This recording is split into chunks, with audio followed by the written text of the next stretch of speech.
Bonjour et bonsoir tout le monde, je vous remercie de regarder ma première vidéo sur Je ne suis pas un otaku, mais j'aime bien les mangas. Et comme son nom l'indique, je vais vous présenter quelques mangas, comme pas mal de monde d'ailleurs. Bref, je tiens à préciser que cela va rester varié selon mes envies et que toutes mes prochaines vidéos seront basées sur mon unique avis personnel.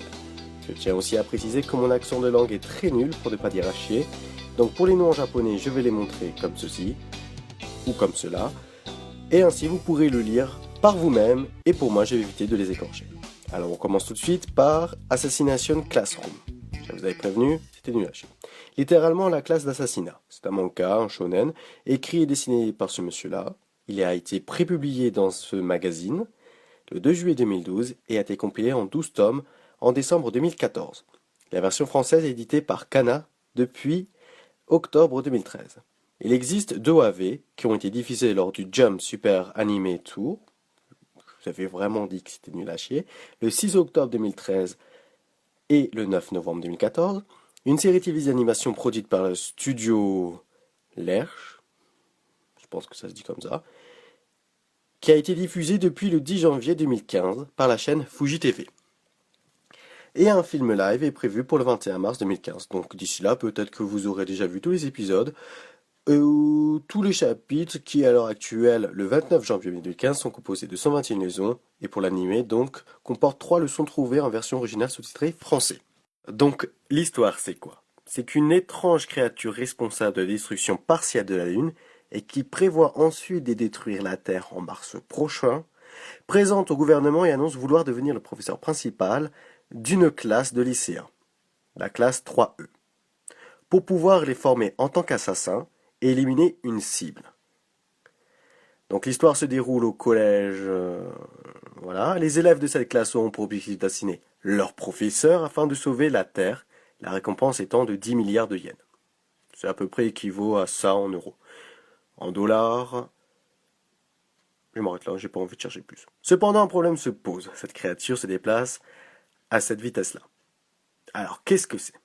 Alors, c'est un nombre sans dimension, noté ma, qui exprime le rapport de la vitesse locale d'un fluide à la vitesse du son dans ce même fluide. La vitesse de son dans un gaz variant avec sa nature à sa température, le nombre de ne correspond pas à une vitesse fixe, il dépend des conditions locales et il est nommé en l'honneur du physicien et philosophe autrichien et ce monsieur-là.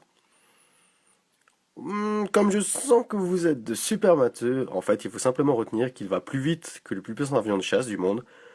Dans un épisode, on le voit même lustrer l'avion avant de partir. Il possède également des tentacules en fonction infinie, qui peuvent repousser, comme son nom l'indique, à l'infini. Cette phrase voulait absolument rien dire. Donc le gouvernement va accepter pour pouvoir le garder en œil, à une seule condition, qu'il ne fasse pas de mal aux élèves.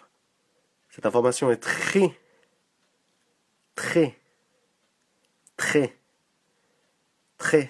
bon ok j'arrête, très importante, car en fait il parle seulement des élèves et non de leur famille. Il va le préciser justement dans l'un des épisodes et bien évidemment dans les scans. Alors qui est réellement cette créature? Alors cette créature se prénomme Koro Sensei. Ce nom lui a été donné car c'est un professeur, Sensei, impossible à tuer, Koro Senai, est le professeur de la classe 3E du lycée.